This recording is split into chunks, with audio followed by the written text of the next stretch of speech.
Hello and welcome to CIO News, Voice of CIO series. I'm Khushbu Soni, your host for the broadcast and a contributing editor at CIO News, where we write about business strategy and boardroom issues for technology leaders. It gives me an immense pleasure to introduce my guest for today. He's Khushru Mistry, the CIO at Eureka Forbes. Khushru has more than 27 years of experience in leading national and global leadership of IT, infrastructure, network, and service delivery units. Khushru has been associated with reputed banking and financial, MEP services, telecommunication, and other industry leading organizations. Welcome, Khushru. Thank you very much. Okay, perfect. So we'll start, with the questions up. So maybe if we can start with, you giving us a quick brief on Eureka Forbes, that'd be great. All right. Okay. So Eureka Forbes, I think, requires very little introduction in this country, but I think what we have found is that when people walk into shops and when they're talking about Eureka Forbes, they actually say, I want a AquaGuard, which is actually our brand. What they mean actually is a water purifier. So Eureka Forbes is a consumer durables company. It's a, and we actually are into health and hygiene. And our absolute motto is to make a positive difference to the lives of customers. Okay, and that's why we call it Eureka Forbes Friends for Life. So we are part of the Shapoorji Pallonji Group. We are a multi-product, multi-channel organization serving over 2 crore customers in this country across 1,500 cities and towns and in 32 countries worldwide. Our product portfolio encompasses water purification, vacuum cleaning, air purification, health conditioners or air conditioners with UV technology within it to purify your air within your house. So it's more of a consumer durables, basically. We also into home security and home automation. And of course, we have launched a new innovative product called the Corona Guard, okay, which is basically a product which has recently been launched. It's not a cure, it's a prevention. So effectively, we do have the adage to say that with the unit, you are able to protect yourself and your family in closed environments, okay? And the possibility of you getting it is very less. If you already have it, you cannot, there's nothing you can do, but that's what we do. We are more a direct-to-consumer based company, serving direct customers under our B2C umbrella. We also have our B2B services, which we provide water purification to major corporates around the country and also to the government under what we call as a Forbes Pro division.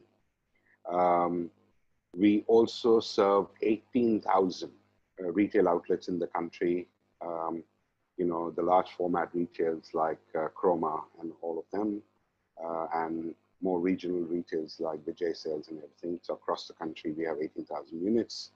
Our service division is what we are proud of. We serve almost 99.9% of the PIN codes in this country, which is about 10,400 PIN codes across the country. So we say our service is one of the largest, I would not say just in India, but also in the world.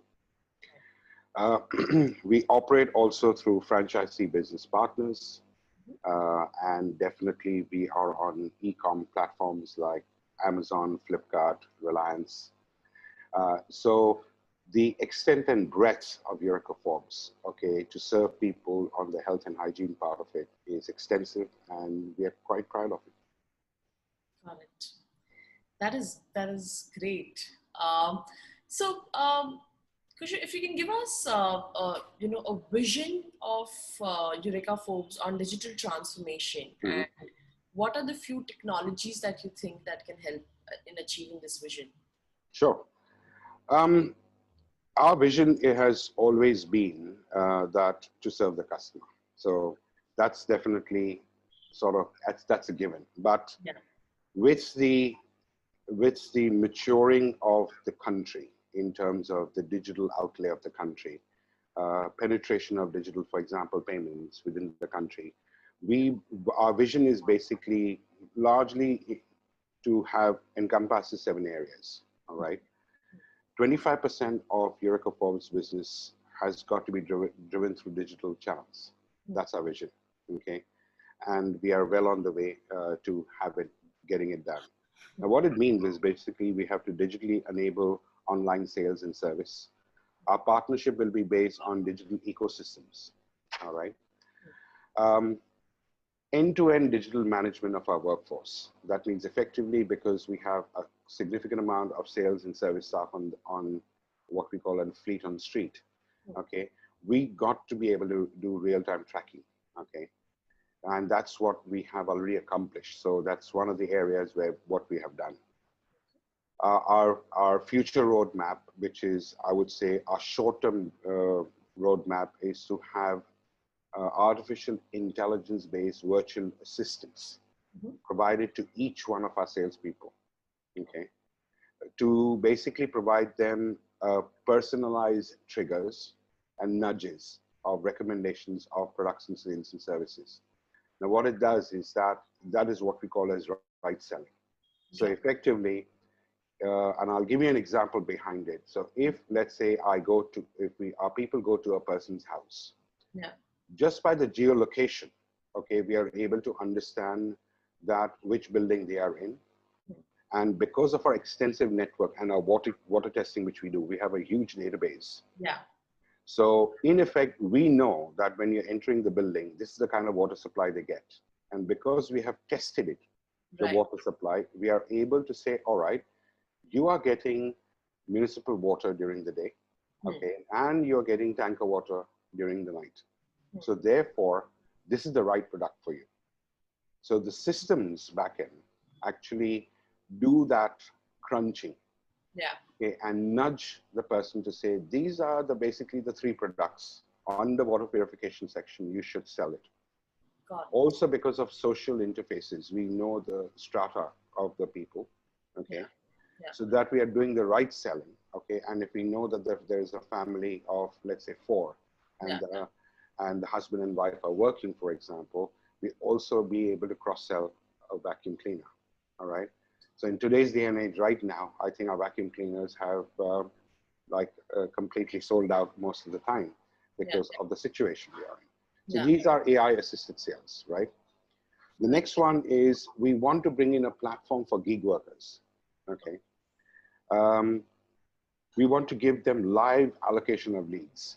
So as the leads are getting generated, we are able to provide them to gig workers. And what is gig workers? Basically is, because of the situation, COVID-19 situation, a lot of people are not able to serve and do their normal jobs. So we have people like, for example, Swiggy, okay? They do that work in the morning and they actually are technicians in the evening because we have trained them. So effectively, we are balancing the time of the day. Of course, with that, we have to have structured incentive rewards, and we want to get to weekly payout of incentives. Right? The digital way of working with channel partners, okay? We work with a lot of channel partners. So we are going to digitally enable them and also make auto replenishment. So that means if I am, let's say, a Chroma of the world, or Vijay Sales of the world, or Kohinoor of the world, we understand what the stocks levels are. So when a particular stock is less, we actually nudge them to say, look, this is what we have been seeing that your stock is getting sold. So why don't you auto replenish it? Okay. Real-time tracking of performance schemes for our staff, for our partners, for our franchisees, okay? Which is always, because we do have to incentivize them, right? Across the board, we want to enable data analytics, okay? So and that's at the core of the business, okay? That's what we're doing right now. So instead of emotion-based selling, we want to make it data-driven, performance-based selling, okay? That's our vision, okay? Of course, it's easier said than done, but that's what we're trying to accomplish. So we become more of a data-driven company, okay? Providing predictive forecasting analysis for our supply chain, okay? And of course, the most important part of it is the customer experience. How do we ensure that the customer experience becomes more uniform, whether they do talk to us on email, SMS, WhatsApp, Twitter, Facebook, the entire experience of what they get has got to be, so it's a multi-channel, omni-channel type of experience, easier said than done. Yeah. But that is where we are working towards, with including of WhatsApp chatbots, including voice bots, okay, which we are bringing in with auto scheduling. So the moment a customer talks to us on any of the channels, and let's say they want a service request, it auto schedules, okay. And of course, we want to bring in the technology which we are just about to launch is with IoT base, the Internet of Things. Right. So we will understand that if you, for example, if you're a family of 4 and drinking only 6 liters of water a day, we can also sort of nudge you a little bit to say, drinking water or pure water is much more important. So why don't you do that? Okay. Second thing is, if something is going to fail, we will come to know about it, and we are able to come into and get it repaired. Right. Okay, so that is where what we want to achieve. Now, when you talk about the new products, okay, they can be done. But how do you retrospectively fit 2 crore units in this country is, of course, a challenge. Yeah. And of course, we want to revolutionize our backend, basically to bring in automation which allows us, okay, to serve our customers, provide a good experience to our customers, and of course, live our purpose, which is making a positive difference to people's lives. Yeah. That's our 7-point strategy which we have, and we're working towards it. And we are achieving a lot. Of course, needless to say, there are certain issues which we have to resolve, but I'm pretty sure that we will resolve them. Awesome. Awesome, Khushru. Right. Awesome. In terms of technology, I would say cloud is our base. Right. Okay. We made that decision about 2 years back. Okay, and we moved our tier 1 applications, which is SAP, into the cloud. We're embedding technologies. We are embedding social CRM. Okay, so our CRM system is getting upgraded, which is in process. Our human capital management system, okay, and linked with performance management system is one of the technologies which we utilize. SaaS-based technologies, which is software as a service, for Salesforce automation, is getting utilized, of course, and the data analytics engines, which we utilize with predictive analytics. Okay.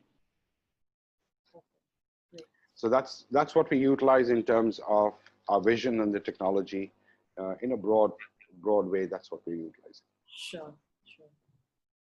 So, Khushru, since the pandemic has hit us hard, and we are all in the last 6 months trying to figure out ways of ensuring business continuity.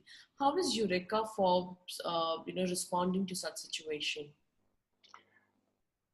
I would say 3 words for that: empathy, care, and innovation. All right. That's what we have been doing. Empathy is most important, because with sudden lockdowns, people who actually want to touch and feel products, okay, that's all gone. Okay, and unfortunately, we do not know when that will return, or if it will ever return.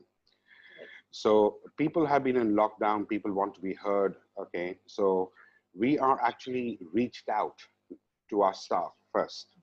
Okay, because a salesperson's the basic journey is to go out on the street and sell, right? Have campaign booths and everything. All of a sudden, that stopped. For our customers, it has been quite a large blow. Okay, it has been devastating to many lives in certain situations. Because to a large extent, COVID issues are a statistic which you see on TV, but when it happens to you, that's actually when it comes home, sort of thing, right? So we've been talking to our customers, okay, and we've been talking to our customers to very, I would say, digitally enabled ways. We are talking to them not on a phone. We're trying to call them on a video. So we do face-to-face conversations with customers. That has created a significant level of of relationship, what we call as the lifetime value of the customer, right? Right. Right. So by reaching out to them and ensuring, now, of course, it's not easy to reach out to every single body, Yeah. but we've been having webinars where we ask them if they have issues. Okay, yes, it has got situations where the hot zones we are not able to enter. Yeah. Okay, for servicing. Yeah. But with empathy, with care, okay, for our employees and for our customers, for our business partners, Yeah. we've been able to come out of the COVID situation in a much, I would say, better manner, because people have actually valued the situation, Yeah. specifically on water purification. We Sure. are already fighting one virus. We don't want another bacteria-borne disease around water. True. So we've been talking to people, we've been training our retail partners, because retail has been badly hit, Yeah. very badly hit. Yeah. So our in-shop promoters, we've been training them, and now they have become virtual. So effectively, if a person walks into a retail shop, they don't want to touch anything. Yeah. Okay. Yeah. We get the leads from them, our virtual in-shop promoters, virtually actually sell that product to them, because we are able to gather the data as to what they are looking at, because we utilize QR code. Okay. By doing that, we are able to reach out to the customer. Okay. And by doing all of this, we have been able to get a lot of traction. Okay. But of course, the situation has hit everybody in this country and across the world. Yeah. But to a large extent, by digital interventions, by ensuring the small little innovations are kept, Yeah. Regular interface with our people, okay, on video and WhatsApp and chat mechanisms, we've been able to live through the situation. Yeah. And make sure that the business continuity is maintained, not only for our company, but also for our people and for our customers. Right. Right. Excellent.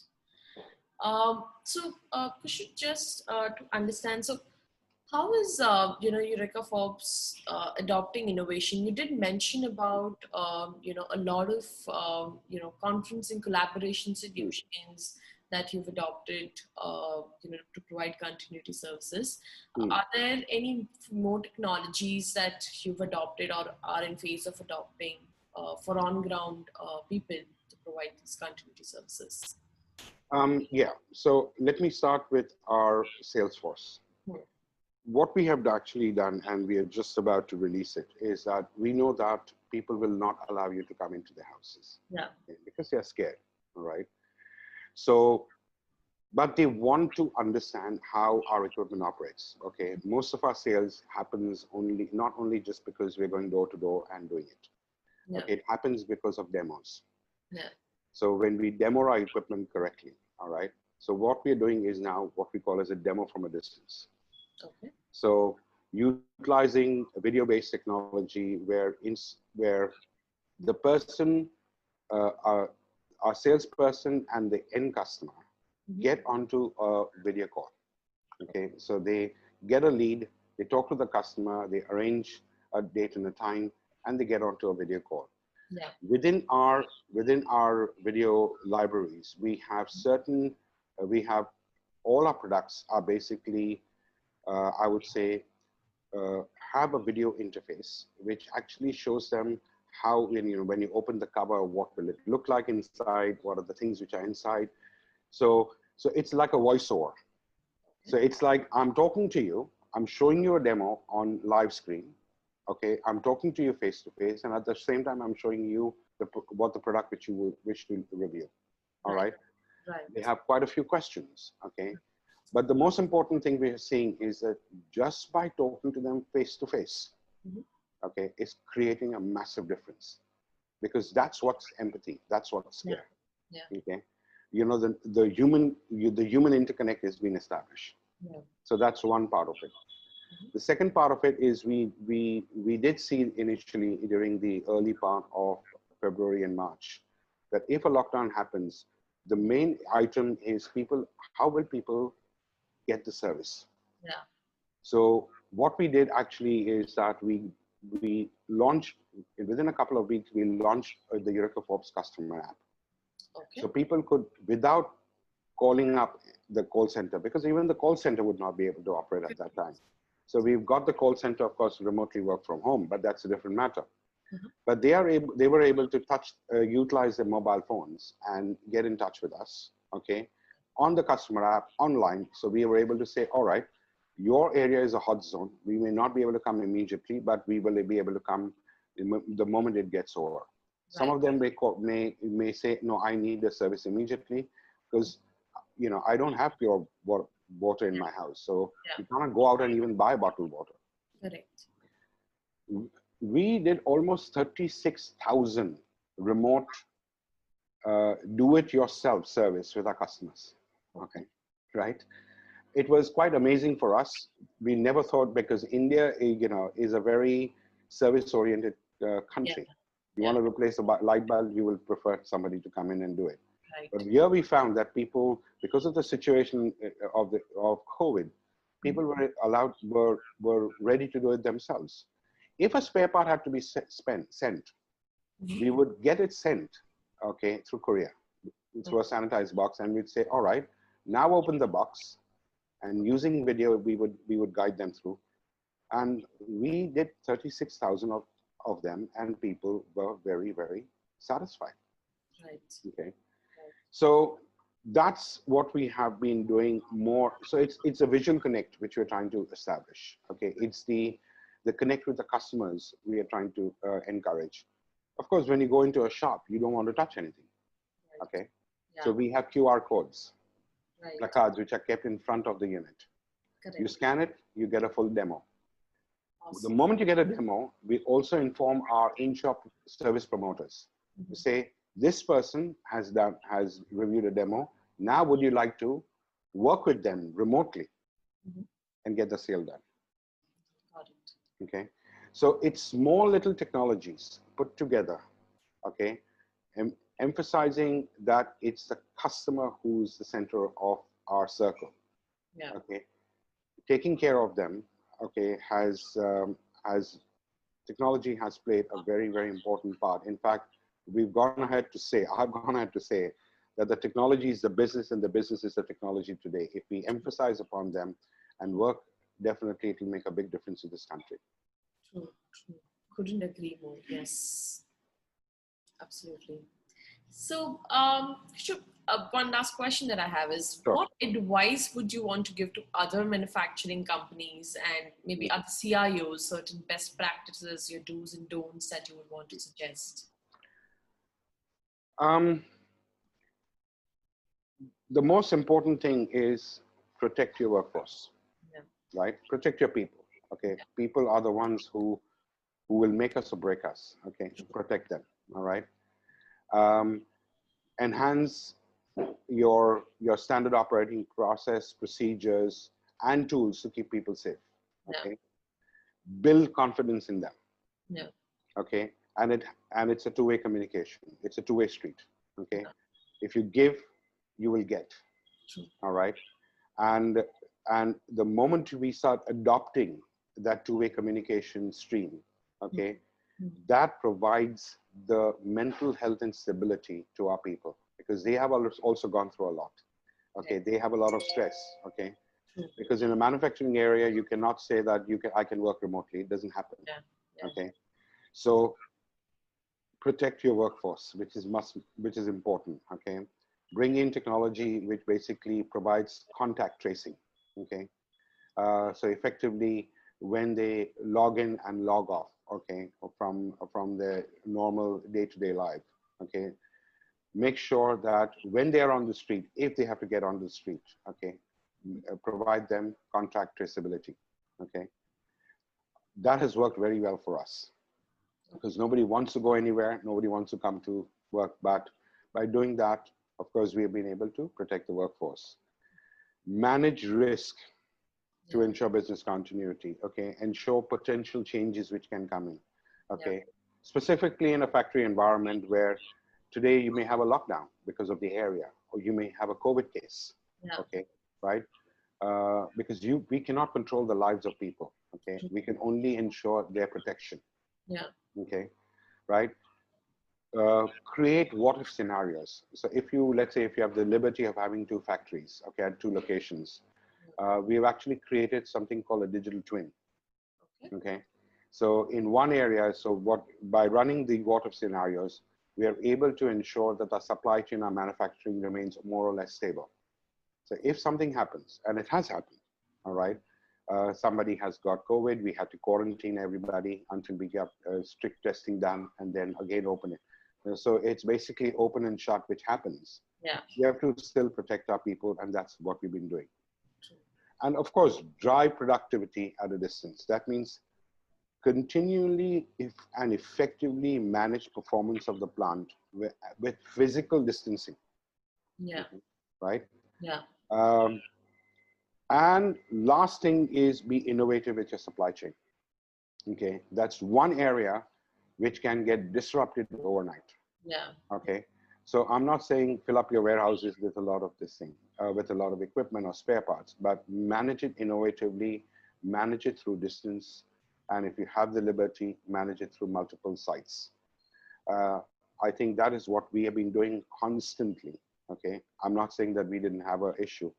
I would say March, April, May, June, okay, were not those good months. But at this stage, I can say by bringing in digital intervention, by managing our people, protecting our workforce, I would say, and as I say, touch wood, our business is almost back to normal, okay, as of last year's figures.